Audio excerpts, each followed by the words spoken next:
All right, we're back again. This is the continuation after the sniping which just happened. And we already talked about this beforehand. We had a good feeling something like this might happen.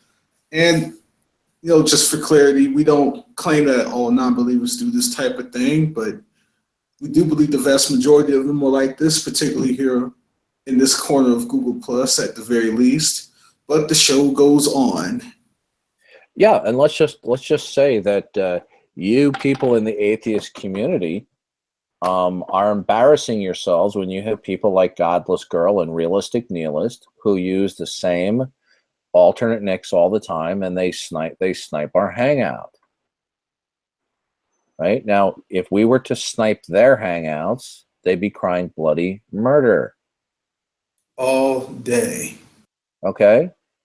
Now they can snipe our hangout, and they just brought it down. So what?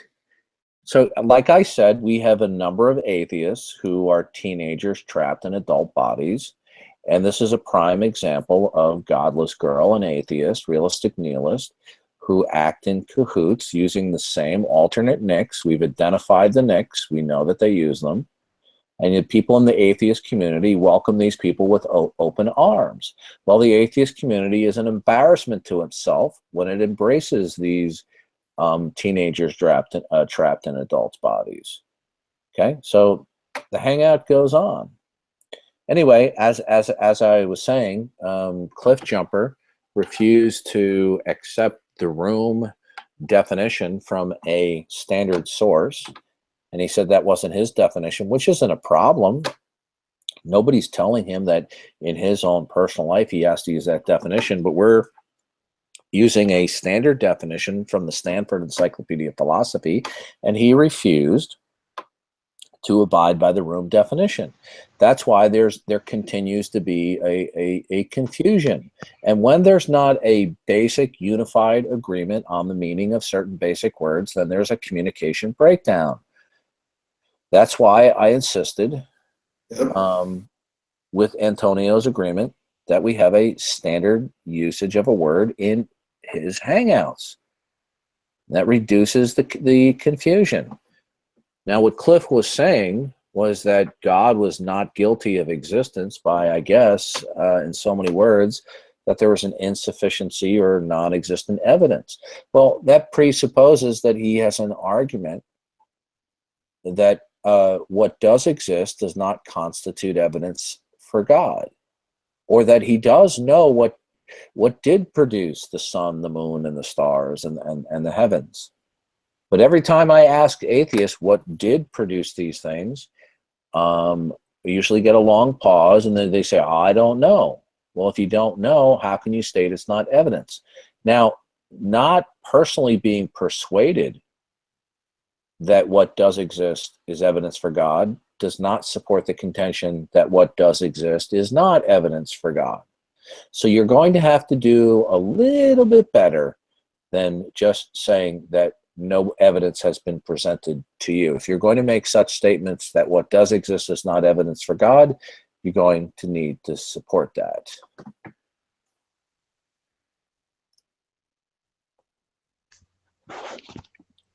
Right now I'm sending out the link to some people. Yeah.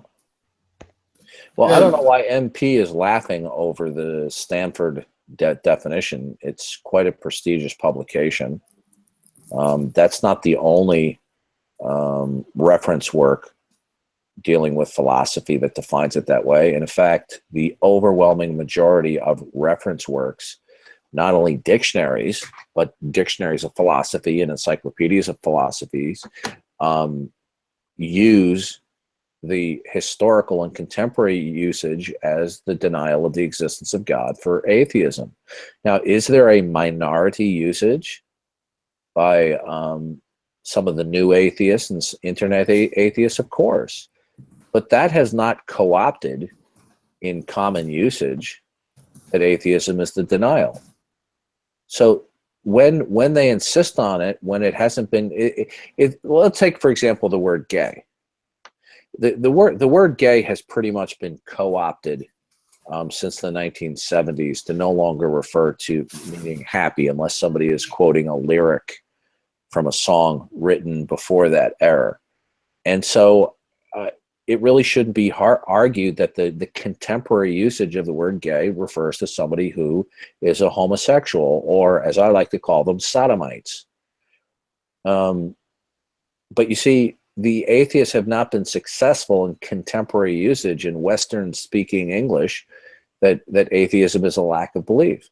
Now, if they were successful, then I wouldn't mind using the word atheism to mean a lack of belief, especially if they actually had a word that referred to the denial of the existence of God. But you see, the atheists want to play their little Humpty Dumptyism. I know you all know Humpty Dumpty from Alice in Wonderland, where he told Alice, words mean whatever I want them to mean, no more, no less. And this is what they do, so they can insulate themselves, right?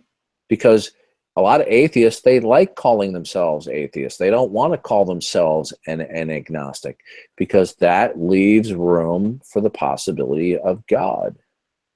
So they want to play this little word game. Well, atheists, if you want to stop this problem from occurring, then what you need to do is come up with a neologism, coin a new word for the denial of the existence of God that catches on. But you haven't done that yet. So by insisting that atheism is lacktheism, you're perpetuating confusion and ambiguity and lack of clarity to the conversation. Yes, lack of beliefs, like rocks are atheists, cats are atheists, the lint in my couch is an atheist. Like, seriously? And some atheists have even gone that far to even saying all those things are atheists. It's just okay. baffling. Let me just comment to MP out there. MP, if you peruse the overwhelming majority of dictionaries, you will find that the predominant contemporary usage of the word atheism is the disbelief and denial of the existence of God. There is a minority usage. When you say you Google it, gee, that's funny, MP, because I've Googled it, right, in my own research, and lo and behold, the majority of dictionary definitions support what I have just said, and that includes dictionaries of philosophy and encyclopedias of philosophy. Yeah, I found the exact same It's thing. that simple. So MP, if you're going to insist that lacktheism or a lack of belief is the correct definition and meaning, well, good. Then what MP do you call somebody who denies the existence of God? Is there a word for that, MP? What is what they're going to say? Would you care to type that, since according to you, atheism is not the denial of the existence of God? Here's what they're going to say. There is no correct definition. They're just going to say that dictionaries include popular uses, not necessarily correct. Well, that's not what we're saying. Words can and do change. The meaning of words is based upon between two or more parties who have at least a minimal consensus over the meaning of a word. Okay, so we're not saying that the definition of atheism is set in concrete somewhere, but what I say is that the general historical and contemporary usage is reflected in the vast majority of dictionaries. The fact that in less than a handful of dictionaries include a secondary or a minor definition that atheism is a lack of the belief, that doesn't support their case. All right? Because how are we supposed to tell whether the word atheism means the denial of the existence of God or not the denial of the existence of God, which includes merely the absence of a positive belief? There's no way contextually for us to know this. So you see, this is causing confusion, and the atheists keep on insisting on this. Cliff Steph got it. He said the main reason people use atheism as a lack of belief is because William Lane Craig kept debating people demanding evidence for atheism, and he kept annihilating them. Well, yeah, that's right. If you take a look at the debate between, and thank you for that, Cliff. If you look at the debate between William Lane Craig and the late Christopher Hitchens, who I'm pleased to announce to our audience is now currently a theist. He's no longer an atheist. Peace be upon him. Craig asked him, did he have any arguments for atheism?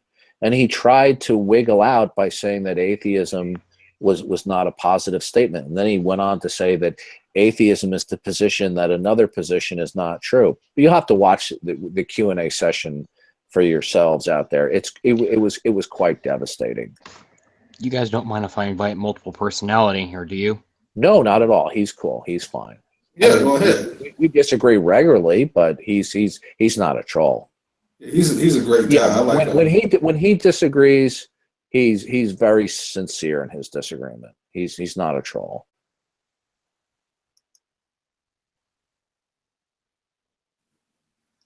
Yeah, I mean, this problem wouldn't have to go on any longer. Yeah, well, yeah, okay. So atheism is the lack of belief. Good. What do you call somebody who denies the existence of God? What is that? What is it? What are you going to say? A non-theist? What are you going to say? An anti-theist?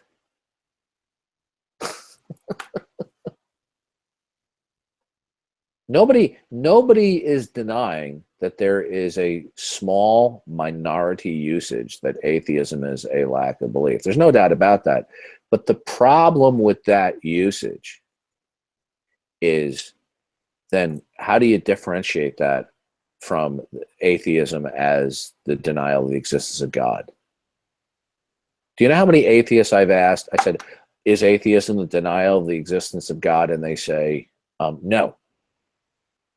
I'll say, okay, good. So atheism is not the denial of the existence of God. I'll say, what is it? And they say, well, lack of belief. I say, okay, let me get this straight. Atheism is not the denial of the existence of God. They'll say, yes. Say, good. What do you call somebody who denies the existence of God? And do you know 98 times out of 100 when I've had those kind of conversations, they'll say an atheist? Right? Yeah. Welcome to the room, silly. Hello. Hey, everyone. They'll say an atheist. You got to Still is in here for a very specific reason that involves something he had to say to me specifically. So. Yeah, I am here to talk to Antonio. I'm just curious, though. Who is it that just tried to flip on my camera there? Nobody tried to flip on your camera. Nobody tried to flip your camera on, man. I don't know, dude. I mean, I just saw the little folded lottery ticket that guy here covering it, flashing me in the face. Well, whatever. I mean, I saw it click on. I've heard that was probably my camera because I have set over my camera too, so that was my camera. Oh, okay, all right. My bad then. I'm accusing you guys for no reason. I'm sorry about that. Okay, so the topic tonight, is there a rational basis for atheism? What say you, silly? I don't know. I mean, I'd say that there's definitely a rational basis, but I mean, like Antonio said, I'd really like to talk to him about something he said in one of his other videos. Sure, go ahead. Real quick, what's up?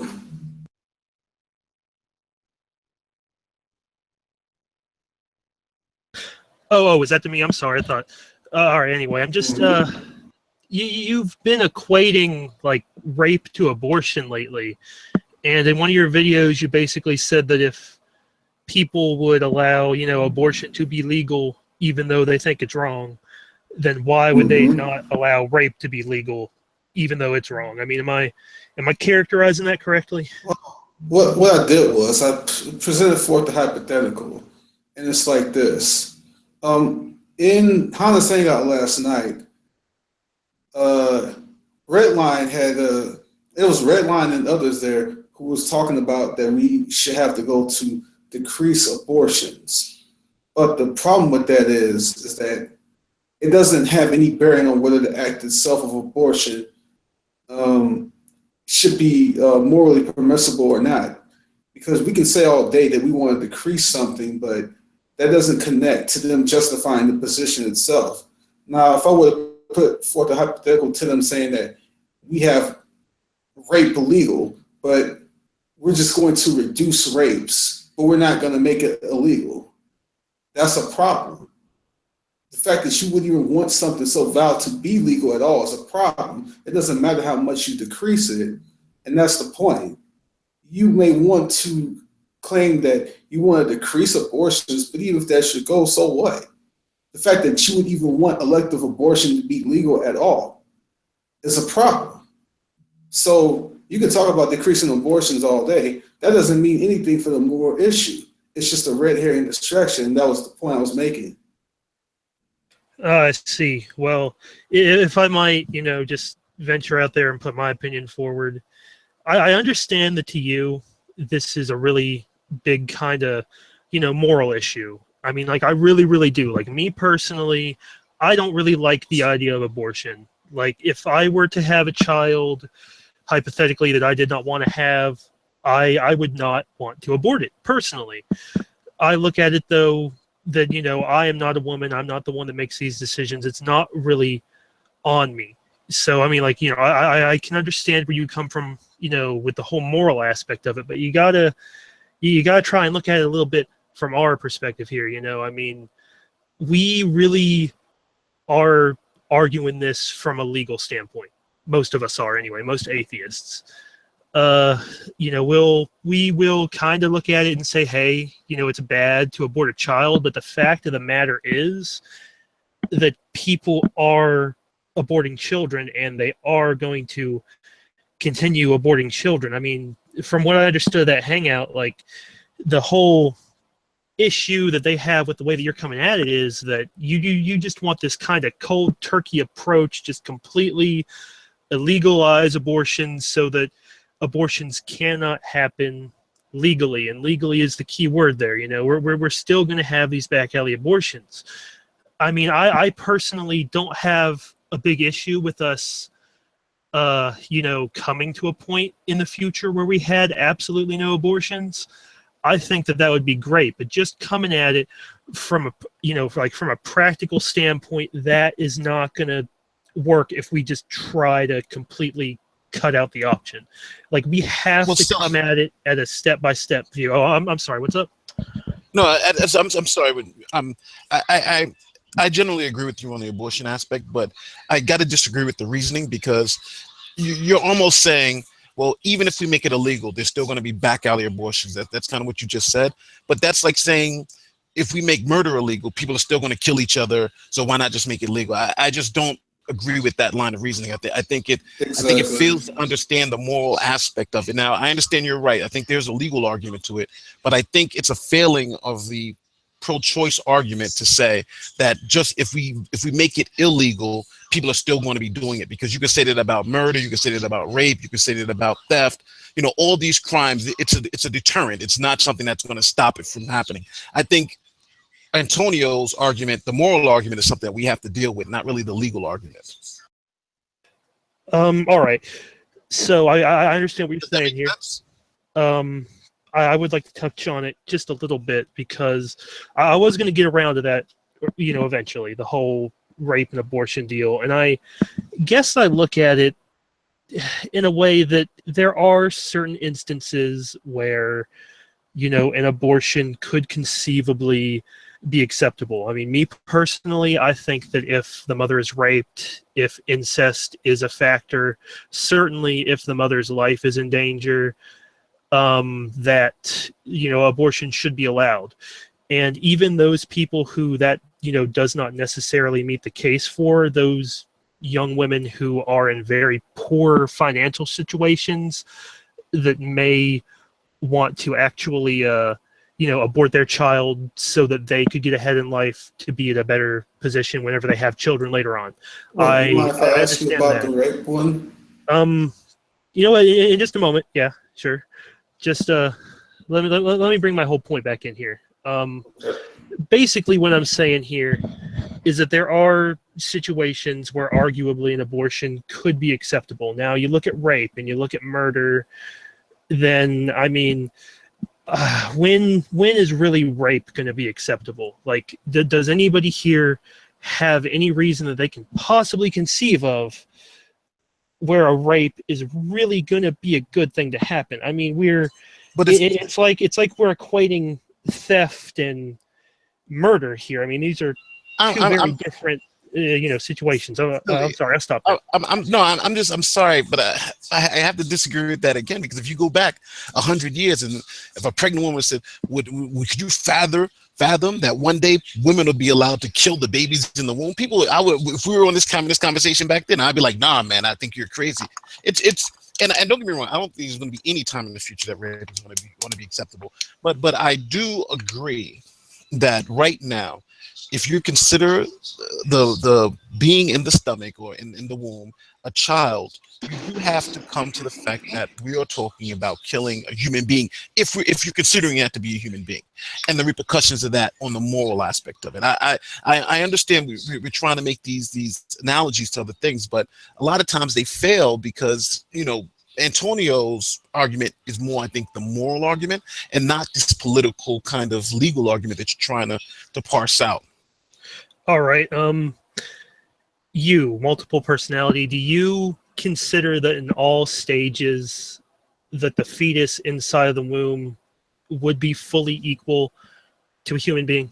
I mean, like, for example, I mean, like, if you abort a fetus, the fetus isn't going to have any kind of hard feelings towards you. It has not the capability to do that.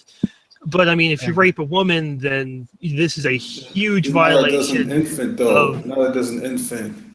Well, Antonio, I mean, there's a very big difference here. I mean, if you smack a baby, then the baby is clearly going to learn to stay away from you and not like you. I mean, an infant is a very different thing than what we deal with. I just want to say hello to PG. Welcome to the room. Thank you, my friends. Hello. Well, Hey, what's up, Scott? Good to see you. Hello. Yeah, didn't mean to interrupt you. Go ahead, Sully. Did you want to say something, Christian? Christian, are you there? Did you want to say something? Also want to apologize to Sully for cutting you off. I apologize, Sully. Oh no, that's all good. I mean, really, that's just my whole point here, is that, the baby in the womb, the fetus, if you would, up to a certain, point, I would say the second trimester, it's not able to survive outside the body. It doesn't have a fully formed brain or nervous system. I mean, it's not really a conscious human being at that point. So I do not understand how aborting a fetus would be similar to, an act like rape, where you are going to actively be, accosting a fully formed, what's the word I'm looking for here? A human being that can basically think for itself. They're there. So Silly. I'm sorry, Antonio. No, go ahead, MP. So Silly, if I was just to ask you, it's my understanding that you're saying a 9-month-old, a woman who's 9 months pregnant, the baby could survive outside the womb. You would be in favor of protecting that child, but you would not be in favor of protecting, let's say, a woman who's 2 weeks pregnant. That organism inside her, you would treat differently than the result, or 9 months later. So in 9 months, she couldn't have an abortion, but in the first month she could. Is that kind of your reasoning? Yes, I would agree with that. But why? Well, I mean, whenever you're just that tiny little fetus or zygote or whatever you want to call it inside the mother's belly, I mean, you don't have a nervous system to hurt. You don't have you literally do not have a brain yet. You have no mind, no concept of thought. And to do away with something like that, I'm not saying that it's a really, pretty thing to talk about, but it is just, I do not understand how that would be, as bad as hurting a 9-month-old baby, for example, a baby that has a brain, that has a nervous system, that, very clearly, if you were to hurt that, a child at that stage, it's going to react in the way that you imagine somebody in pain would. Like, it's very clear that at that 9-month stage that you are dealing with what could be considered a fully formed human being. Silly, are you aware of the fact that at 8 weeks, the baby has 10 fingers and 10 toes and a beating heart? I am aware of this, yes. Okay, good. See, see, the reason why you conclude Hey, that Dawkins, let because- Dawkins, let a Black Pack Pete speak, okay? sure. You interrupted him. Because it's a big issue because you're still hurting a human being at the end of the day. I mean, sure, they may not have cognitive thought, but that's similar to saying, why should I treat this person who's in a coma any differently? Why should I not kill a? Yeah. Go ahead, Black Pack. Yeah, Yeah, why I should was going I- to bring that up. Why should I not kill this person who's in a coma? He has no cognitive thought right now. He's in a coma. I can't. Anything I do to him, he won't be able to feel it. But that person is still a human being. Whether he has cognitive thought or not doesn't change that fact. And much less even if you don't consider it a human, you have to at least like give it a point that it is a potential human being that will develop those things. And if nothing else, that's even more reason to keep the baby alive and not rip it out. That's a really good comparison, actually. I like that one.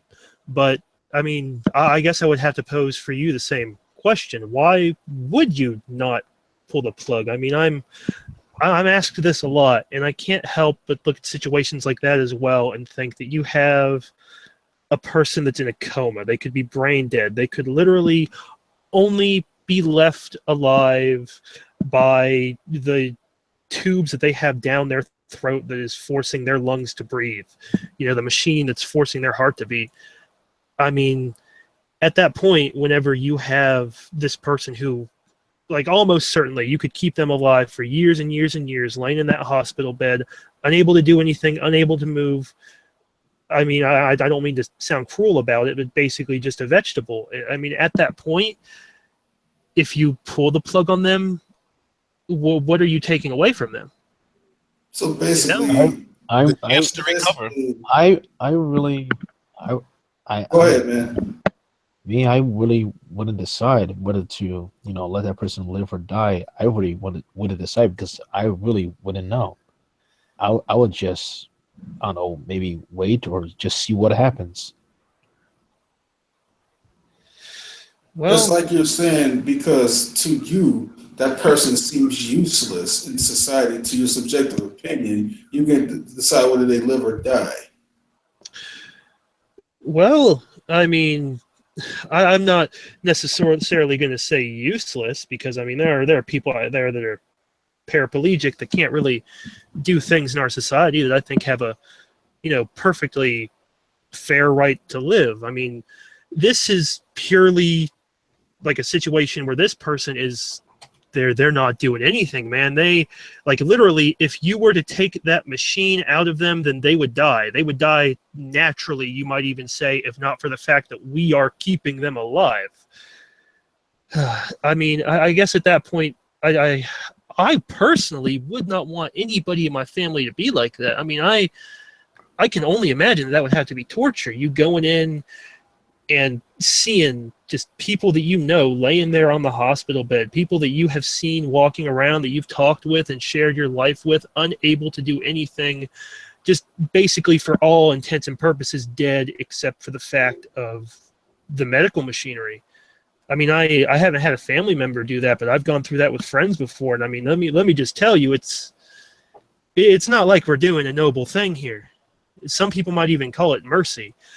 I mean, I guess I'm still arguing the point that if you do that at that point, then you're not really taking a lot away from that person. I mean, would you consider it to be the same thing as murder if you were to pull the plug of a family member?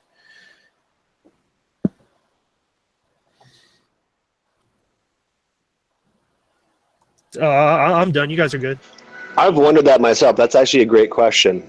Does that coincide with the same type of principle when you're pulling someone off life support, right? I think that's a great question. You beat me to it. I agree with you too, Salim. But Well, here's the thing. Just real quick. sorry, Antonio. You can go after me, Black. I'm just gonna say real quick. There's a difference between taking someone off life support and unplugging them, and the killing of the unborn. You're not just unplugging the unborn, you're deliberately killing them, like surgical instruments and things like this. It's like you're chopping the unborn up surgically, dismembering them and things like this. It's an act of killing, not just like merely disconnecting the plug and then they die. You can't compare the two. I mean, I disagree with using the word killing just right off the bat. I mean, this is not a life that can sustain itself.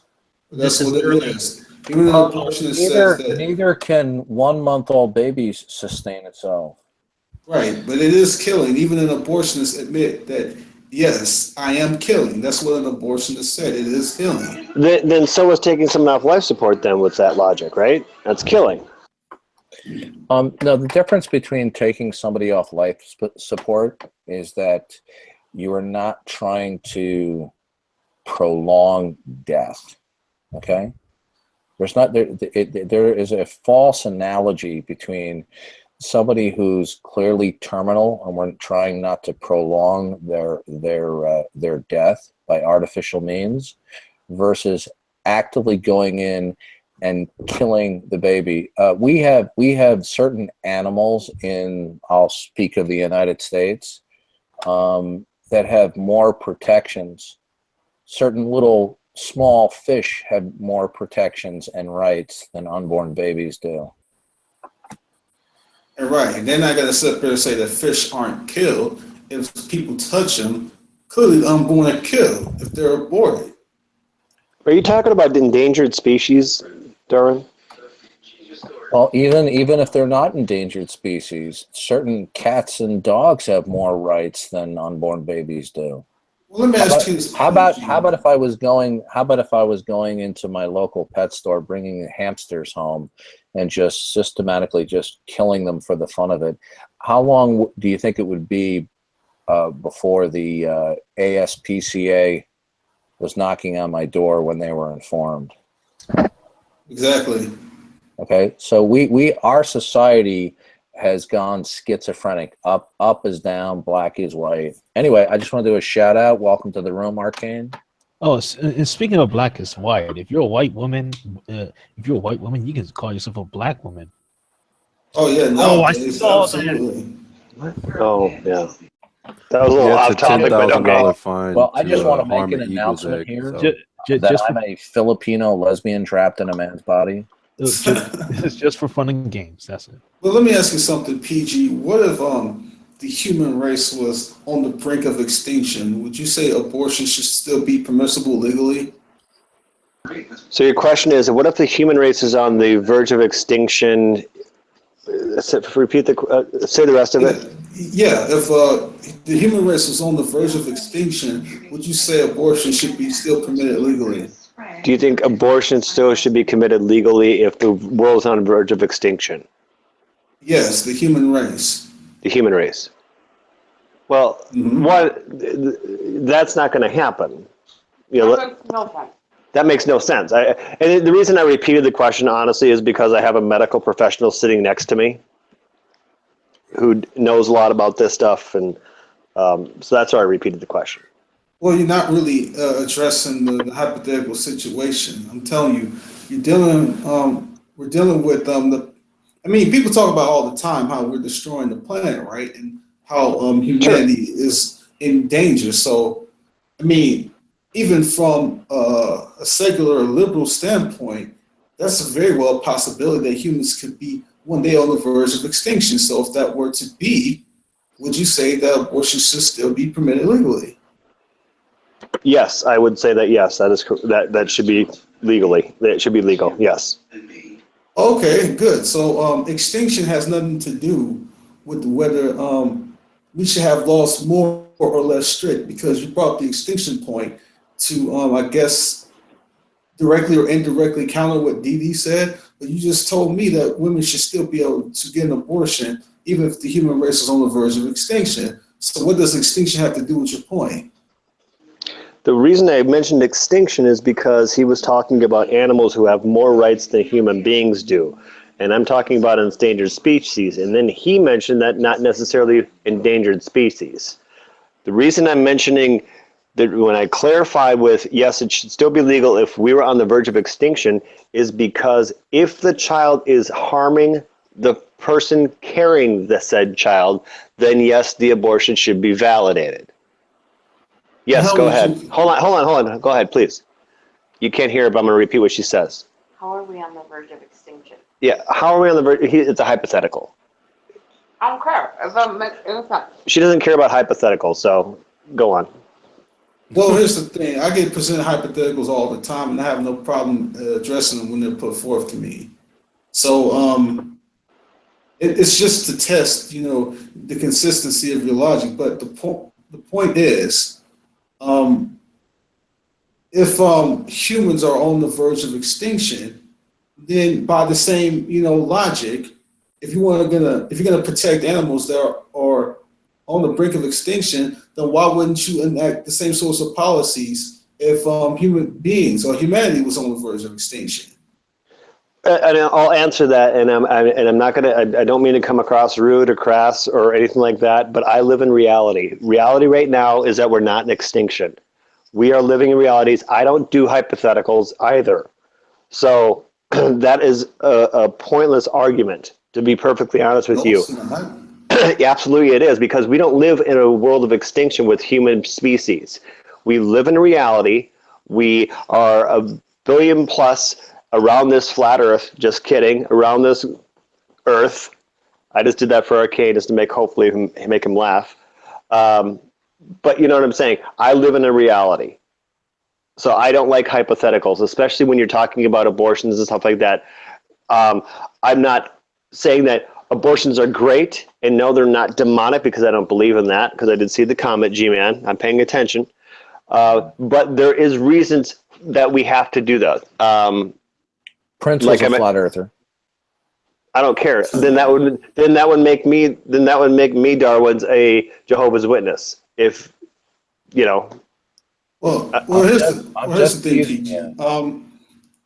Do you know one of the most famous pro-choice arguments? Did you know that? I don't care. That's not my argument. Is my point.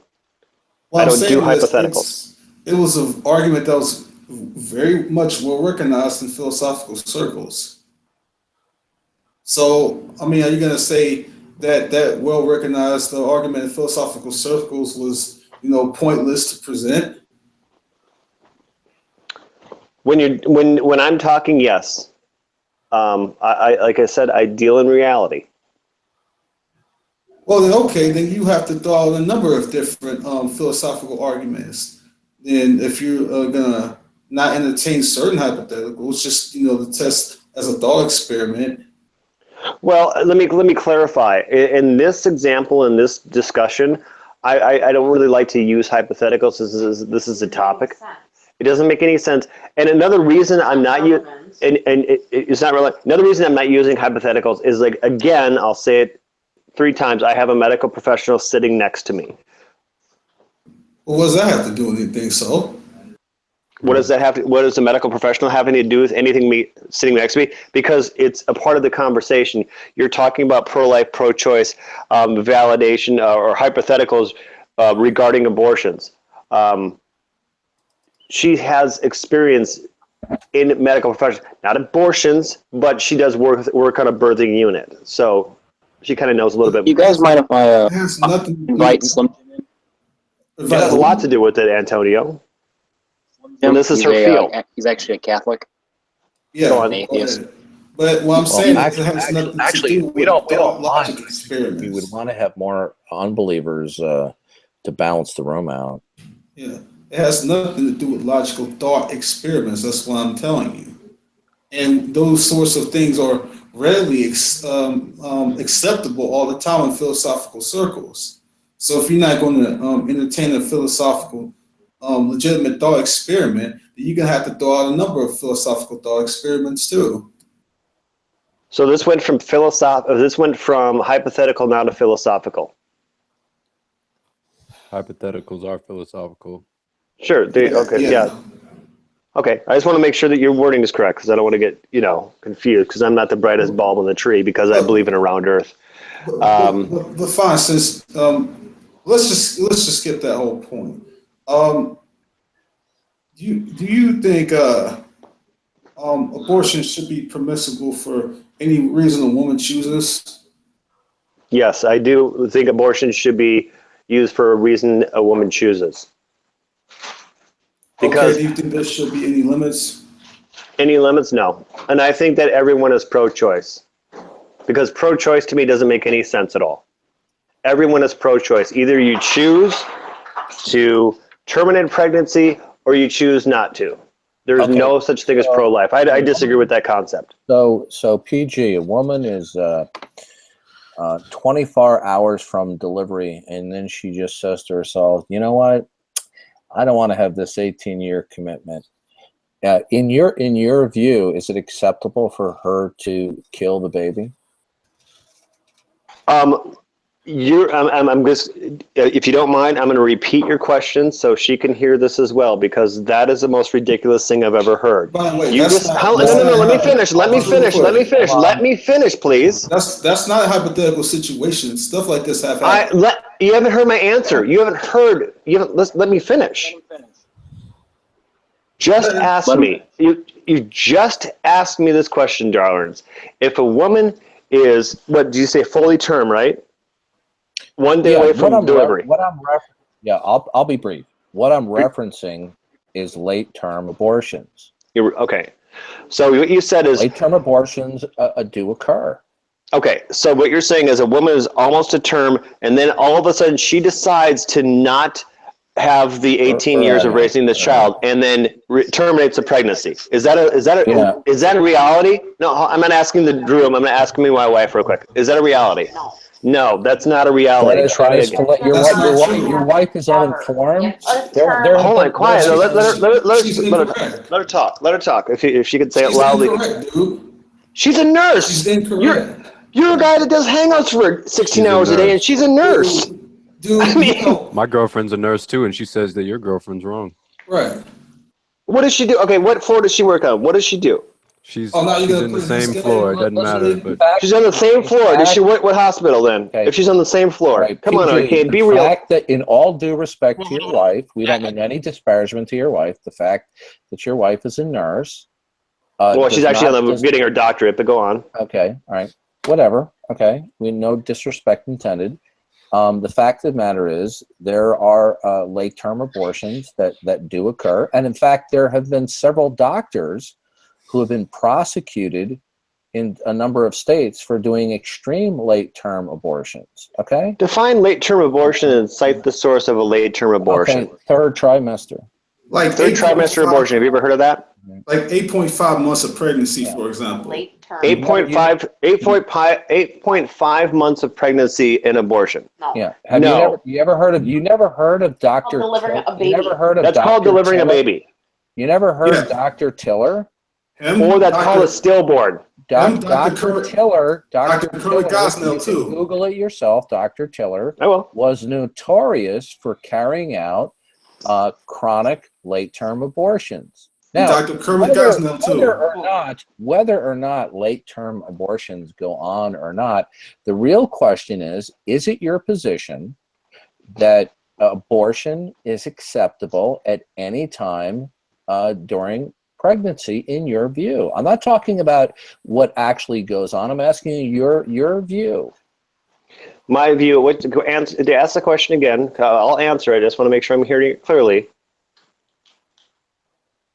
Is abortion acceptable to you in your worldview at any time prior to the baby exiting the birth canal?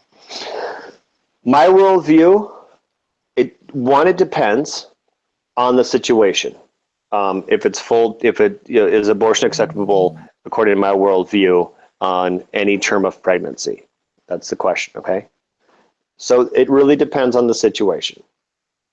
Now, you just said earlier that you would for abortion anytime during pregnancy. Yeah, now you're contradicting yourself. No, I'm not contradicting myself at all. Yes, you are. Well, no, I'm not. Play back the tape. Yeah, You can go play back the tape to your, all you want. That's fine. okay. It will show that you've uttered a contradiction. So what? Okay. How many times have you uttered a contradiction? I don't recall. Never. Contradictions Oh, don't matter. have you heard Darwin's greatest hits? Well, I know that. I mean- Well, PG. I know that there are these sleazy attack videos that misrepresent what I say and take out of context. Yeah. Oh, come on. Do you Let's get back think, on topic. hold on a second. Do you nothing do you think that those videos are an accurate representation of my views? Yes, I do. Well, they're not. They're Yes. not. You're gullible, No, Scott, they're too. not. That's why they have to resort to taking the things that I say out of context. Why do you think it is It that doesn't Darwin? matter. Okay, It has nothing to do with. It has Yeah, I nothing to know. do with history. No, but he just wants to try to slime me because there's No. That's not what I'm doing. That's not what I'm doing at all. All right, let's move on. Okay, so Sure. why would an abortion at any term of pregnancy, let's say in the last trimester, why would that be wrong in your view? Why wouldn't that be wrong? Why would it be wrong? Oh, to have an abortion? Yeah. For the example that you gave earlier, let's say if a woman is full term and she decides, you know what, I don't want to have a child. One, the hospital or medical professional facility would not allow that type of procedure to happen. They would give the mother options and put the child up for adoption and be a ward of the state. That's Right? not an answer to my question. Yes, it is an answer to your question. No, You it's a asked me. response to my question. I'm asking you, first of all, you're saying that does not and cannot go on. The fact of the matter is there are plenty of medical professionals such as Dr. Tiller who have carried out late-term abortions. Dr. Right. Tiller died on May 31st, 2009. He's irrelevant. Right. Yeah, but he carried That's 8 on. years ago. Wow. Did he not carry on? Did he not carry on numerous late-term abortions? It's irrelevant. I tell you what, Your Honor, it's irrelevant. Obviously not that Now you're long. being Stop, intellectually stop, dishonest. stop, No, I'm not. because It's irrelevant. No, it is He's dead. relevant. It is relevant because No. there He's are gone. late-term abortions that go on. Now the Go real on, issue, Antonio. the real issue is not what has transpired or what will transpire. We're asking you what your position is. If you were the supreme legislature and it was up to you, where would you draw the line on killing an unborn baby and why? It depends on what year it is. Again, Dr. Tiller's dead. He's irrelevant. Next doctor, then. You're not answering my question. I don't care. He's irrelevant. That's my answer. He's irrelevant. Okay, you didn't hear what I just said. I said, And say it again. Sorry. if you're the supreme legislator, Mhm. you make the rules, all right? At when would you allow or stop the killing of unborn babies and why? Okay. If I was a legislator, when would I stop the killing of unborn babies and why? When is it acceptable to kill unborn babies? May I ask my spouse a question quick? Is that a hard question for you?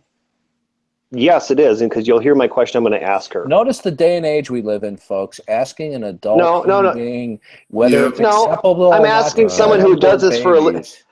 Okay, I'm asking someone who does this for a living, and I'm not going to get lectured by someone who does hangouts for 16 hours. Let me Okay. ask a professional this question. Don't do In other words, we don't do hangouts for Okay, 16 so hours. when would it be acceptable to Form? stop to not have an abortion anymore? When would that be? You think? Why are we Goodness gracious, this is aborting? terrible. Yeah, it depends on why we're aborting first, right? You can't Depends on why they're Anomalies? Are there other what? anomalies? Other anomalies? Well, can I say Yeah, one the thing? baby has 2 earlobes. You The clearly baby can't has speak 2 for yourself. earlobes. This is Well, bad. Why would you abort that? Why would you abort that? Okay, no, it would. Are you going to allow abortion on demand or not? Allow abortion?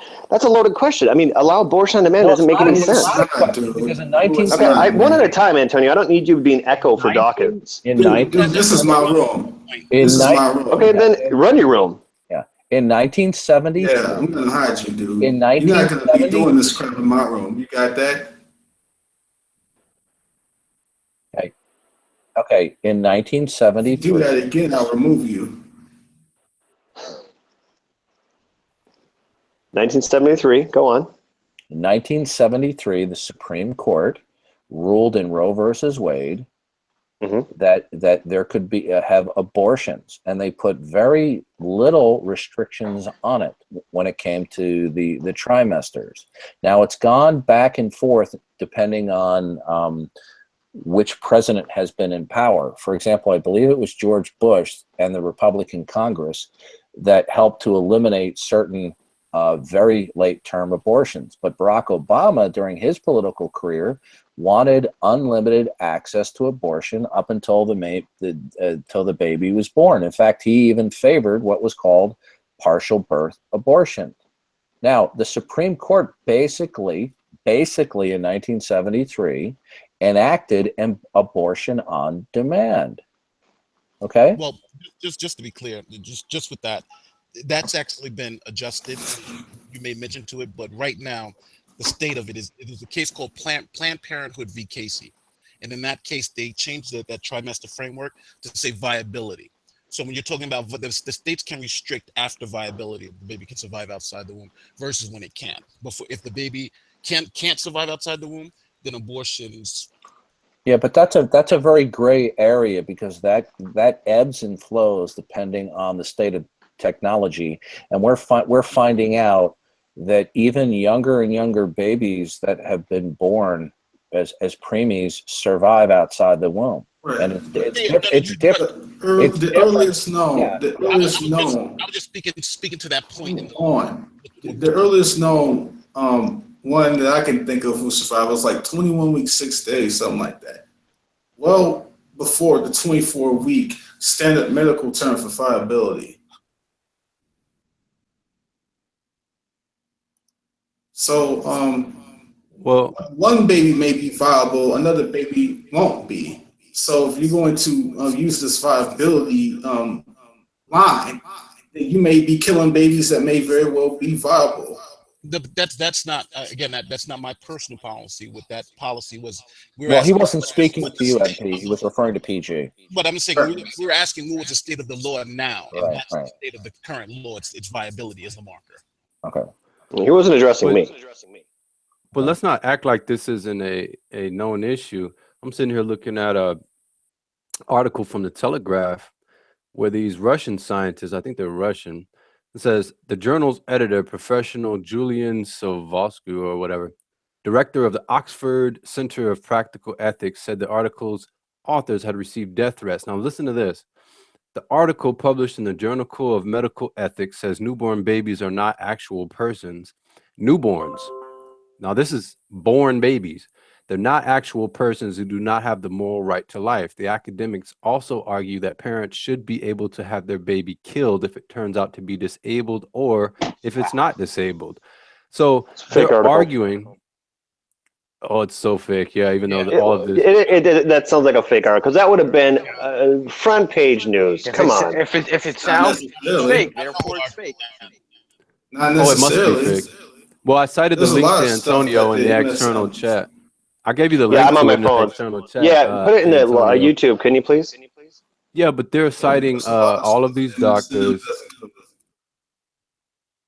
and the Daily Telegraph. Yeah, so Yeah, put in the This is what YouTube they're link if you could, please.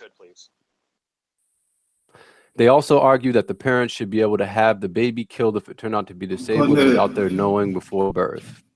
I'm putting it in the YouTube now. Yeah, so you got to give me a link to that, because these are very outlandish claims, to say the least.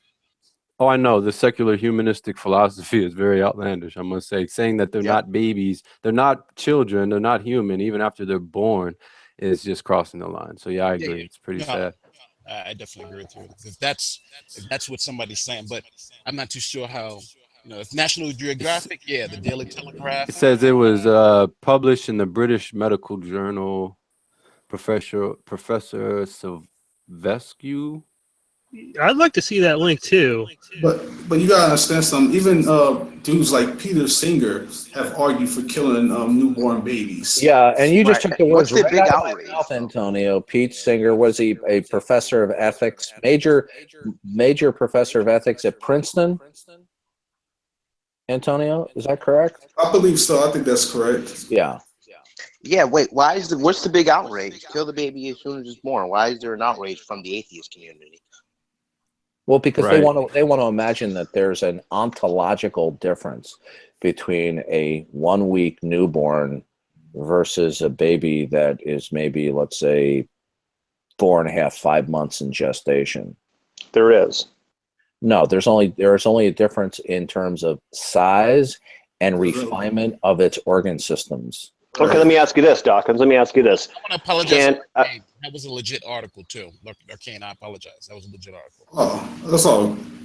Oh, cool. Okay. All right, let me ask you this, Dawkins. The paper was if I'm- removed for obvious reasons.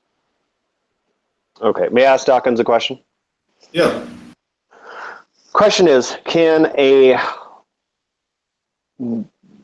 6-week-old baby, in the womb, of course, survive outside of the womb? 6 weeks? Yeah, it's 6 weeks term. Can it survive out of the womb? Okay, no. Can a 5-month baby survive out of the womb? Some of them. Some Not of by them. themselves, There's your no. difference. There's your difference. A 5-month-old baby cannot survive without its mother or father or caretaker outside the womb. Right. Also, Well, of course. What he's talking about, yeah. He already said that. All right, hold on. Arcane is correct, and I should have responded in that way. What PG is referring to is just simply, you put them there on the table, and if you feed it and change its diaper, it lives. But the Arcane is absolutely right. He's correct. A baby, 1 week after it's born, it cannot survive unless there is human intervention. Mm-hmm. Right? Right. Positively, you have children. Did you intervene? Did you feed them? Did you change their diapers? That's why there's laws against neglect. Yeah. He just I think he had problems. Here he is. No, he's back. He's back. Sorry about that. I don't know what happened. My app went bad, That's so. okay. It's all good. See, it's understandable that the view that you take, because you see, this is not an accident. It's not actually a product of reason. It's a product of your worldview. It's very rare that somebody who is an atheist or a humanist to be pro-life. There are pro-life atheists, but most of them are not, because most atheists are philosophical naturalists. So there is nothing unique and special about the product of human conception any more than a chicken walking around. And so I just asked those. Sure, go ahead. I just asked those who think that there's some sort of ontological difference with born babies as opposed to unborn babies in certain gestational periods. What obligation does society have to keep newborn babies alive? Where does that come from? Hey, I'm just curious really quick. Like, whenever you ask questions like these, Antonio, do you honestly believe that society has no responsibility? Like, do you personally believe that, or is that just a hypothetical? Like, Well, I don't personally believe that, but I'm asking to test where your framework lies. Yeah. Like, what ontological basis in your worldview, silly, does society have to keep newborn babies alive? Yeah, can I just comment? Before you do that, Silly, can you do my wife a favor? Will you please say, why are there always so many songs about rainbows? Why are there always so many songs about rainbows? Thank you. That's all. Because she sit next to her going, that guy sounds like Kermit the Frog. So I had to do that. Sorry. All right. Oh no! Did you have something to say, Yeah, Brojo? Kermit the Frog sounds like this. Why are there so many songs about rainbows? All right. It's very good. Brojo had a comment to make. Yeah, I was just gonna say I think it's when we ask these questions, I think it's pretty clear from all of us. We're talking about a worldview issue, okay? You wouldn't hold to this view if you bowed knee to Christ and served him and repentant. So because of your rebellion against God, you seek to be rebellious in God in everything that you do. So we're just saying, so in light of what you believe, what obligation does one have to leave a firstborn baby or whatever outside the womb alive? Why would we leave them alive? Why not kill them? Why not neglect them? What obligation? Population control, yeah. So it's not that I think it's a simple answer, though. I think the answer is to perpetuate the species. If we killed all our babies, we wouldn't even be able to be here to talk about it. And we, you know, this is how life works. You know, you protect. But that begs the Even question, the though, animals because protect I'm themselves. asking you, what's the value? Why is there value? And you're just saying, To perpetuate the species. It's the yeah, value. you're for our assuming that species there's to human survive. value. Where does that Yeah, come from? yeah. Why is the species of value? Why is us living value? Well, I think we've just gotten to the bottom of a nonsensical question. Why is survival of our species valuable? If you have to ask No, me that, no. I said, why is the human species of value or to be valued? I'm not afraid to say that. Really, I mean, finding values in ourselves. I mean, that's pretty much just selfish on our part. I mean, is there value in us? I mean, I guess there's not much more value in me than there is a butterfly or something. So you arbitrarily put value in yourself and arbitrarily devalue the unborn. Basically, that's your argument. Well, we got to give credit. Let me just say something real quick. I'll be brief. We got to give credit for Silly because he's recognizing the implications of an atheistic or a naturalistic worldview. Go ahead, Silly. All right. Well, first off, I mean, I don't think there's anything arbitrary in, you know, my reasonings of my view, you know, on abortion. We've been talking about that for a little while. We've all shared, and I don't think anybody is just, you know, making their decisions because they feel like it. Everybody seems to have, you know, a good argument for it. But I mean, just getting down to like the realist level that I can here.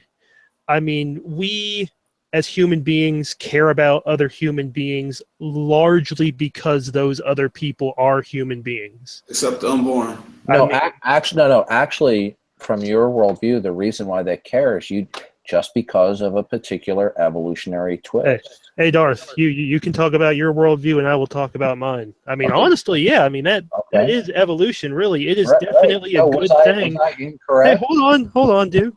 I mean, it's definitely us, you know, caring about us more than everybody else because it's good for us. I mean, it's all just selfish. It's very, very animal. Was I incorrect? I mean, that's was I all I'm saying. incorrect in that assessment? You're not incorrect. No.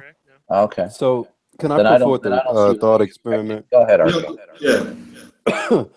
So like I'm not too familiar with the politics of like China or nothing like that, but I heard that they had implemented like a one-child policy or something like that. So let's just say, for the sake of argument, you and your wife or what have you, whoever, want to have a baby, and your wife gets pregnant, but the government says, "Oh, nope, you're not authorized to have a baby. We're gonna have to come and terminate your child, even though it's only like 3 months into the pregnancy, right?" So by that logic, I mean, since it's not really a human yet, they should have the right to implement that one child law or no child law for that matter, and just come abort your baby by force. Would you have a problem with that? Me personally, yeah. I mean, I have a big problem with that. I mean, like a big part of my argument for being pro-choice is the fact that it really should be the woman's choice that has the baby. You know, I don't have the baby in my body. It's almost certainly not going to be my baby in her body. So I really shouldn't have anything to say about it. Now, I definitely do extend that to the government. Like the way that China, you know, does it, like, oh, you can only have so many children and you can only specifically have so many female children. Like they are really strong on that. I mean, I think that that's a really big invasion of privacy, and I would even go as far as to say that like even in the system that we have now, the fact that, you know, the father of the child has so few rights over it until it's born, that, like, you know, we as men would have so little say over the babies that we would help produce. I find that to be a failing. Like I see that as an issue. Oh, so you're not really arguing that it's not really a person. You're more so arguing on the women's body, women's right kind of thing. Is that what you're saying? Sorry. What was that? You're arguing personal autonomy. The woman should have the government shouldn't be able to co-opt her body and force her to do something like that.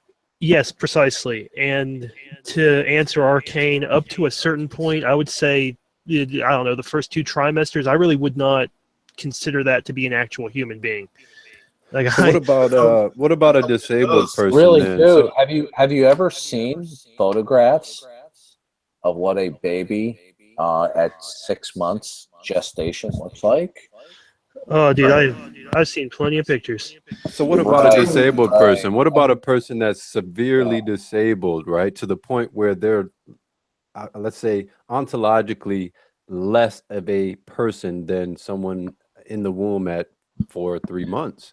That's a Are, red herring. No, if somebody was to kill that person, they should be prosecuted and maybe even well, killed. wait, but That's wait, but wait a second. Why though? If they're disabled to the point where they're not recognizably a person anymore, they don't have the mental capacity of a person anymore. They're just a vegetable in a sense. Well, What's the difference? I'm just disagreeing. If that's your viewpoint, then that's fine. But my viewpoint is, if you've been born and you've bestowed rights, I don't care how mentally ill or retarded, you have the right to live, and no one should be able to take that right away from you after why? you're born. You mind if I ask a quick question to clarify here, Arcane? Yeah. Does the person in question want to die or not? They are of the same, they are of equal or less mental awareness or capacity as the so-called child in the womb that you're condoning the abortion of. So they're basically a vegetable. However, whatever mental state you want to classify them as equal or less than that child in the womb. You probably missed it earlier. We actually talked a little bit about this kind of thing, and I really don't see a big issue with pulling the plug at that point. Oh, so your standards go beyond the womb then, right? That's so crazy. So you got a dangerous slippery slope you argue on, right?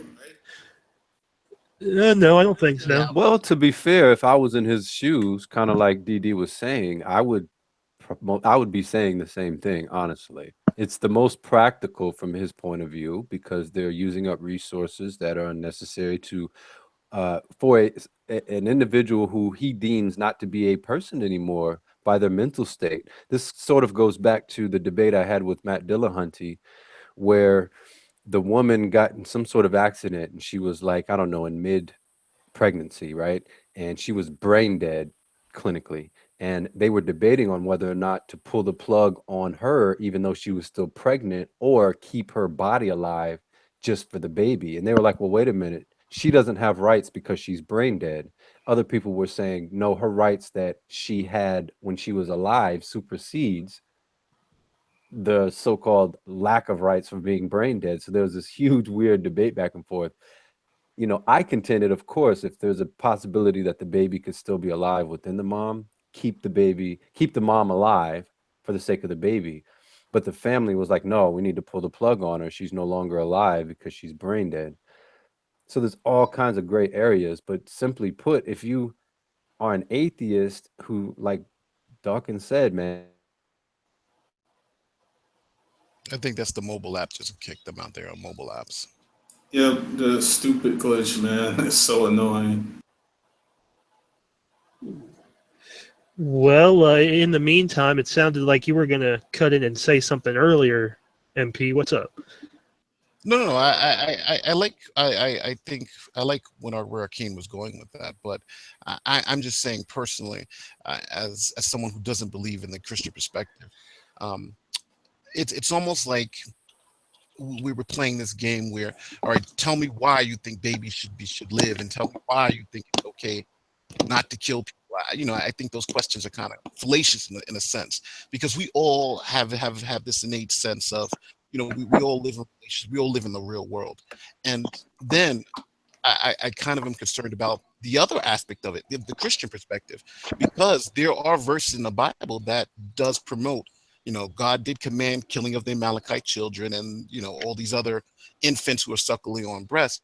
And even though those weren't abortions, you know, you could also say, from someone from the opposite perspective can say, well, even looking at the holy book that you guys say is inerrant, there seems to be some issues there with actually killing children, because it's been done. It was commanded by God. So you're making a category error. So what I'm saying is you're making a category error. It is God's prerogative to end life is that we can all have different perspectives, but to come to these wild conclusions that just because the Bible says this means you can't agree with you agree that all abortion should be legal. I don't think is the right. You're shifting the burden of proof, MP. Okay. Let me just make an administrative announcement. Because PG and Silly have disagreed with me this evening, they're going to be summarily. So they're going to be Summarily. There you go. It's late and I'm tired. They're going to be booted from the room for daring to disagree with me. Are you kidding me? Yes. No, it's a joke. That's a joke. Okay. He's joking. It's to the point where we kind of They got scared. Jokes. Yeah. I mean, it's widely known in the atheist community. Anyone who dares to disagree with me gets booted. Yeah, That's true. no, that's not true. No, I'm kidding. Of course, I'm kidding. No. Hey, But I just just to lighten the room up. ask MP though, playing Hey, back listen. to Let what me just say Dawkins this real said. quick. Scott is a regular, right? PG is a regular critic of mine. He's bashed me on a number of occasions. Yes, I have. I'm fine with him. And in fact, your bashing and criticism is not trolling. You're not looking to obstruct. You're looking to legitimately disagree. That's why I respect and like you, because even though sometimes you have been super hard on me, you're not trying to troll and obstruct. You're sincerely objecting. And this is what the atheist community's got to learn. Yeah, I mean, I'll have a good conversation with Darwin's, and sometimes, it gets heated. And I think a year ago I took him to task and just read him the Riot Act because I was so fed up with not understanding how he or why he does what he does. Because we've heard it now for maybe 2 years, year and a half, 2 years, that he kind of has the attitude of you're on trial. Right? You've heard that, Dawkins? Is that correct? Okay, it's time for you to go, Scott. All right. Well, I guess I'm gonna go. You gotta send me that. What was it? Tennis player? You gotta send me that tennis player later. I forgot that name. You know what I'm talking about? No, I don't. No, I can't. Maybe it wasn't a tennis player, but we'll talk later. Okay. All right. I forgot her name. Uh-oh. I don't know what you're talking about. I'll remind you. Remember you said just Google this, and I did, and I couldn't speak for like 5 minutes. Oh no, that was the cook Giada De Laurentiis. What was that? What was it again? That was the cook Giada De Laurentiis. Okay, I gotta look that up again. I'm not on my computer right now. All right, I'm sorry to disrupt the room. Go ahead. No, it's good that we disrupt the room, because then it shows that you're actually can be for at least a minute and a half a good guy. How about 2 minutes? Right. Then I'll ask Antonio to kick you out of the room. All right. Nah, DD's not a reptile, guys. Calm down. He might be cold-blooded, but he's not full reptile. Ooh, that's cold. Not full reptile. But yeah, that was much needed though, for real. We love you, Scott, and DD, by the way. No, I like Scott, and you know why? It's because he's speaking from the heart. I disagree with him, but he's not a troll. He's not trying to be an obstructionist. Arcane may think I'm a troll because sometimes I'll be vicious on the flat out leftic stuff because I don't understand it, and I'll just go off and because I don't understand the flat earth and I just disagree with it, and that's where I kind of gets my blood boiling a little bit. So Arcane, I understand how Arcane can say like, yeah, Scott's trolling me. Am I doing it intentionally? No, but it can come across that way, sure. Put it like this, bro. My block list is longer than a roll of toilet paper, man. You're not on it, so you're not on it. So that should go a long way, I tell you. Okay, now I mean, one thing I appreciate it. I hear a lot of people talking about this whole flat Earth thing. What brought you to this conclusion? Well, that's can open worms everywhere. Yeah, that's a topic that probably because Antonio, I know, we were talking yesterday in the side chat with some other brothers, and it got kind of heated. So just for that Let's don't reason, open that can of worms. I understand. yeah, I don't want to open that can of worms here, but if you hit me up later, we can definitely chop it up about I it. appreciate that, man. Yeah. And with that being said, I'm gonna actually log off. I'm gonna go watch some TV with my medical professional, domestic associate, wife. So The whole it was a package, good right? conversation. What's that? The whole package, right? Oh my God, she is a whole package. Oh, You're a lucky man. I am. I'm a lucky man, not only for her but for you fine people. So have a good rest of the evening. We'll talk soon. Same to you, PG. Have a good one. All right. Good night. All right, let's talk behind his back when he leaves. You see, PG, What a troll. PG is a strong atheist, but he doesn't troll. He had acted kind of bipolar for me at times. He was great tonight, but he was kind of But even when he's his other nights. but even when he's behaving badly, he's not really trying to be an obstructionist. Yeah, I got to keep that in mind. Yeah. He right, cussed get me ready out for the my other day, Calvinist but friend. he's all good. While we're talking about this issue, I'm still trying to flesh out why. I'm getting an echo. Anyway, I'm still trying to flesh out this whole abortion thing. Silly, if you think there should be any limits at all, what basis do you think there should be limits at one point rather than another? Because it sounds like to me, if there's any limits at all, then the government is intervening, which you said earlier you don't think the government should do. Seems like the government is anti-choice when they want to be, right? Well, I mean, really, I don't mind if the government has some kind of hand in it. I mean, obviously, it has to have some hand in it. Like, really, my big issue earlier was the fact that the government would actually come in and say that you must kill your child, like that specifically. Like, once the government starts coming in and saying that you can or cannot keep a baby, which I guess is why I'm kind of passionate about this subject, then I think that there's an issue. As far as when you should, like the cutoff limit of when it should be all right and when it should not be okay to abort a child. I mean, like I said earlier, for me, I think it's very important to be able to show that the baby has a formed brain and nervous system, specifically the brain being the important part there. I mean, like, but before you have a brain, you don't have a mind. You can't think. You're not an actual person. I think that should be the cutoff, personally.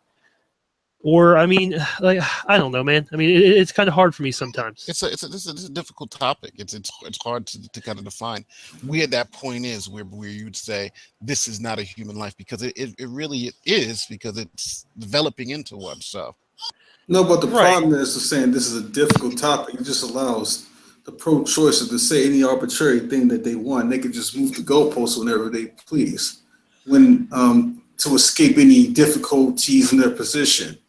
Well, just to be clear, I think we have, silly. What he's saying is that he thinks there is a cutoff point, but he doesn't think it's a bright line. He's saying that, the viability is kind of where he's thinking about it. But as you pointed out earlier, there are different, 4 months, maybe one for one child, where 5 months is for another child. So that line is very gray. But if we're talking about 1 week of pregnancy versus 9 months of pregnancy, that's a very clear distinction versus, 3 months versus 2 months, and that gray range. And we're talking about 68% of abortions happen during, before there's a brain, nervous system, anything that we would consider to be human. So, those are the majority of abortions that occur, not these late term abortions, which are, extreme minority. So, but if you don't have a clear cutoff point at all, then you can't really define your position at all. Like, for example, there's got to be a permissive point before the cutoff point. But is it 1 day before that cutoff point? Is it a few hours before that cutoff point? A few hours after? What's the real difference? Honestly, Antonio, I think that you're taking a little bit of a jump there. I mean, I will openly admit that, you know, like it is hard to really say, like looking at an ultrasound, to pinpoint exactly when, you know, the brain or whatnot would form. But I mean, me sitting here and saying that I personally think that once the brain and nervous system has formed, the baby, you know, he shouldn't be aborted. I don't think that there's anything, But the you know, fact really is, being left open there. but the fact is, there is a duration period, and if you get to a point to where that duration period stops, and you could be flirting with your own position, and you serve to violate your own position if you can't clearly define where that is. I'm willing to take those risks, man. I mean, we don't live in a perfect world, and not everything's gonna exactly work out the way that I want it to. But ideally speaking, that is my position. So it's logically okay for you to violate your position. I'm not saying that it's logically okay. I'm saying that the real world's not perfect, and sometimes mistakes happen, and I'm okay living with that. But you So would also you're gonna you would also use this real world thing just because you can't have some sort of logical position. I mean, some logical consistency in your position. So you move the goalposts to the real world to avoid dealing with your logical inconsistency. Antonio, I really don't think that I was being inconsistent there. I mean, I've been pretty consistent since the start of this hangout. You know, brain, nervous system. Once that's there, no abortion. But you said that you're willing to take that risk in violating your position because you're dealing with a duration period. But you get to a point in where that duration period ends, that you serve to violate your own position.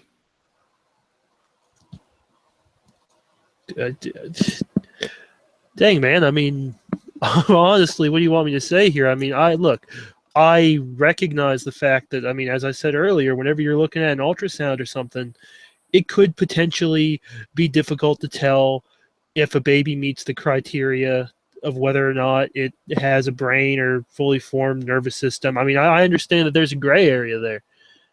I mean, I acknowledge the gray area, and I don't know how to make the gray area go away. You know, I mean, I'm saying that, okay, maybe sometimes a baby will get aborted that probably should not have been aborted by my standards. You know, I don't have any control over that. It's a terrible thing if it happens, but what are you going to do, dude? It's going to happen. I mean, So that your really position is doesn't bother me. So your position is incoherent, but you accept it anyway. I don't see what's incoherent about it. But you admit it. You serve to violate your own position, therefore it's incoherent. Antonio, I mean, I really don't have an issue with this beyond what I've just said. You can't get around it, dude.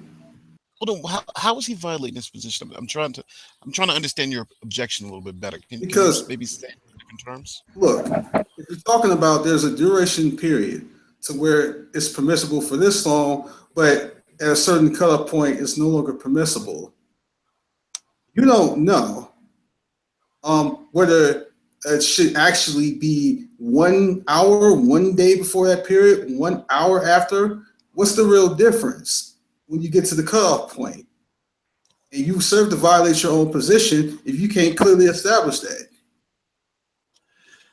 Well, I mean, the difference is that it's a baby that has a, functioning brain and nervous system versus a cluster of cells, something that one of my cruel ex-girlfriends would have called a parasite living inside her body. They're very different things that we're talking about here, man. So 1 second before these faculties manifest, and 1 second after these faculties manifest, then how are you going to establish that point? Yeah, it's a gray area, man. It's a little bit of a gray area, like I said. It's almost like, it's almost like saying something can be hot, something can be cold, but then you're saying, well, when does cold turn into hot? And trying to say there is no warm, and I think that's what Silly's trying to say. There's a hot 9 months, there's a cold 1 week, but then there's this warm period where you really just don't know, because you made the point previously that each pregnancy, each baby is different. Each situation is going to be different. So exactly. one and the nervous system for one may not be. You can't say 10 weeks because that may be true for some, but that may not be true for all. And I think Silly recognizes the fact that even in that concept, there are still going to be babies killed who actually meet his criteria, because there's really no way to really determine it exactly. And I understand what your objection is now, is that without being able to have that, then you really have no criteria if you can't really determine it. I understand that. Okay, so this is the issue with dealing with pro-choicers, is that they think it's somehow okay for them to violate their own positions, but then they expect a logical argument from the pro-lifer, and if the pro-lifer violates their positions, it's a problem. But when they can use these gray areas to determine their position, it's not a problem. It's a double standard. Honestly, man, I think you're making a little bit of a mountain out of a molehill over this specific No, situation. I'm challenging you on your position. If it's incoherent, then you have no reason to hold it, period. Well, it's not incoherent. I mean, I fully accept the fact that there's a gray area. That is part of my position, 110%. You just accept that you serve to violate your own position. So how's it not incoherent? No, dude, no. The gray area is part of my position. Part of my position is to accept the fact that there are going to be, a few children here and there that are probably going to be aborted that meet my criteria. I mean, that's a sad thing to happen. You're saying there's a war. It's hot, cold. Right, right. So it's okay for you to not define your position. It's okay for you to have definable parts of your position, then throw a gray area in between when it can violate your position. I really don't see what's wrong with leaving a little bit of a gray area. I mean, I'm not leaving this gray area because I want to. I mean, I'm specifically leaving this gray area because that's just the facts of the matter. There's nothing that I can do about that, No, who says it's the facts? Who says it's the facts of the matter? You're just positing that since you don't know, it's perfectly fine for you to predicate your argument on that position. You choose to predicate your argument on that gray part. You throwing that in there. Antonio, would you not agree that there are different stages in development within the womb? Of course there are. Would you not agree that there is a point whenever whatever is developing in the womb has a brain and does not have a brain? Of course. Well, that's why I have to make these kind of distinctions, man, because there's going to be an area in that development where it's just really hard to tell. I mean, I really don't know why you have such a big issue with me basically taking it the way that it is in reality here. Yeah, because you're almost asking me to you can say, just argue anything. If you can decide that that's a gray area, why not decide that any old thing and how you argue is a gray area? I'm not to say up here and say that different women have different reasons for why they abort and use that as a gray area. but are you asking him to give a specific time in pregnancy? Like, in other words, he has to see by 10 weeks or by 5 weeks, because he's given you I think a standard criteria: brain function and what do you call it? Would you say nervous system? But do you need something more specific than that? Let's say it's got to be done at 10 weeks or something like that. If it's going to talk about a duration, he's got to be able to clearly define that. But what I'm asking him is, if he defines a specific durational period, then what's the real difference? Let's say he says 10 weeks. That's the line. What's the real difference between one day before 10 weeks and one day after 10 weeks? What's the real difference? You know what? Hold on. I'm going to solve this whole problem right now. If it is unable to be told whether or not the baby has a formed nervous system or brain clearly, then we shall treat the fetus as if it has no nervous system and brain. There. If it's unable to be told, what does that mean? As in, if it's in that area that you look on the ultrasound and you cannot clearly distinguish whether or not the brain is there. Like, there'll be a little smudge or something and the doctor looks at it and goes, oh, well, I don't know. I mean, he might have some brain activity there at this point, but it's a little hard to tell. Like, if you're in that stage, then you can still abort. How about that? Well, if the machine is malfunctioning and another machine can tell that. Well, luck of the draw, I guess. You have a big and that's another problem. Well, but that's what any human machinery, we all felt, any human machinery is going to give you that particular problem. Like, that is literally not in anybody's control. So, okay, the problem is when there's something that really seriously challenges your position, all you have to do is move the goalpost to another gray area. And I'm seeing you doing this because I press you on your position, then you moved it to, well, the machine got to show this. Dude, But if I you press you on literally, that, then you're just going to move it somewhere else. That's the problem with your gray area logic. Antonio, you literally forced me out of the gray area right here. I mean, I only changed that goalpost to clarify something that was not clarified before that you had to hang up on that I personally don't really see there being an issue with. I mean, But why did you push it out? If there's no actual issue, then you shouldn't push it out. well, damn, man, because I wanted this conversation to get moving a little bit, I guess. I didn't want to get caught up on this, what if you can't tell that? What if you can't tell? I mean, obviously you can't tell. I mean, it's, we So you just talked did about the it, man. We touched conversation, on but it. not because you could actually justify it. You just did just the movie. Just to Dude, I'm appeal to me. 100. I completely feel justified. I totally agree with everything I said before I And stick said to it that, then. if the baby. Antonio, I think that you're being a little petty right now, to be completely honest. No, I'm not. I'm pushing you on your position, and if you're not going to stick to it and argue it, then don't waste my time.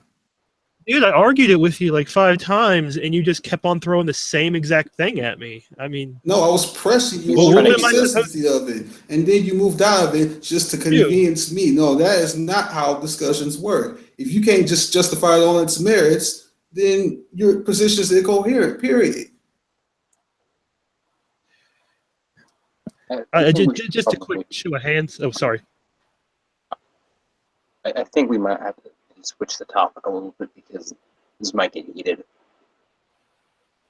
Your mic was breaking up, but I think he said he wants to switch topics because it started, just going down a rabbit hole right now. This is what I I do wanna get with a lot of pro-choices all the time. These constant moving of the goalposts. They don't have anything clear. When they get pressed, they think they can just argue any position out their backsides, and they think it's a coherent thing to do. No. I don't know. Maybe I have to look at this thing out again because I it's like I think I see where the confusion is, but then I'm still a little confused about where you guys are really having a problem. So Man, you got me, dude. I All thought right, it we was can pretty move. We clear can to move to begin something with. else. We can move to something else. I don't care. I think Christian man has something. That's something. Sure. You got a topic, man? Yeah, but I just wanted to comment a little bit on this, and we can move on. But with gray area, there's always light and darkness, but you can't have what is called morally gray area if there's no such thing as light and darkness. Correct? Yeah. Hold on. Say that one more time. You can't have a gray area if there's no such thing. You can't have a gray area if there's no such thing as good and evil. Correct? Yeah, I agree. Okay. I just wanted to say that.